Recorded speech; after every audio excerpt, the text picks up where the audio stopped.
CM Jagan ఇచ్చిన ఏ ఒక్క హామీని నెరవేర్చలేదని ఏపీ పీసీసీ అధ్యక్షురాలు షర్మిల మండిపడ్డారు. ప్రభుత్వం పట్టించుకోకపోవడం వల్లే గాలేరు నగరి ప్రాజెక్టు అటకెక్కిందని ఆగ్రహం వ్యక్తం చేశారు.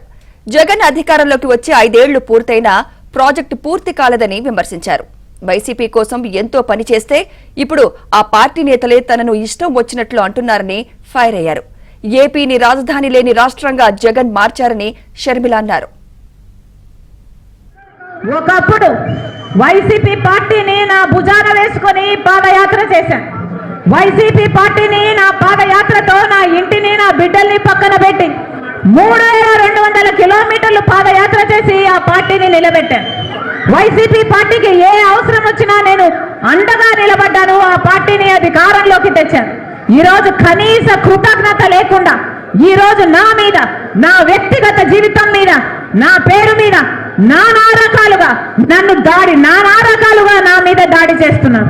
అయినా చెప్తున్నాం, భయపడేది కాదు రాజశేఖర రెడ్డి బిడ్డ. పులి కడుపున పులే పుడుతుంది. నా ఒంట్లో ప్రకటిస్తున్నది రాజశేఖర రెడ్డి రక్తం. వైఎస్ షర్మిల రెడ్డి ఇక్కడ.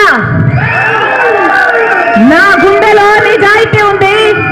ఆంధ్ర రాష్ట్ర ప్రజలకు అన్యాయం జరుగుతుంది కాబట్టి ఇప్పుడున్న ప్రభుత్వమైన ప్రతిపక్షమైన ఆంధ్ర రాష్ట్ర ప్రజలను గాలి కొదిలేసింది కాబట్టి మళ్ళీ స్పెషల్ స్టేటస్ రావాలని, పోలవరం కావాలని, మనకు రాజధాని కావాలని, మన బిడ్డలకు ఉద్యోగాలు రావాలని, రైతులకు రుణమాఫీ జరగాలని, మన రాష్ట్రం మళ్ళీ అభివృద్ధి చెందాలని రాజశేఖర రెడ్డి బిడ్డ ఈ బాధ్యత, ఈ భారాన్ని భుజాన వేసుకొని నా పుట్టింటికి, ఎక్కడైతే నేను పుట్టానో నా పుట్టింటికి రాజశేఖర రెడ్డి బిడ్డ తన పుట్టింటికి వచ్చి ఇక్కడ రాజకీయాలు చేస్తుంది తప్ప రాజశేఖర రెడ్డి బిడ్డ మరి ఏమిటో కాదు, రాజశేఖర రెడ్డి రక్తం అని మీరు గుర్తుపెట్టుకోవాలి.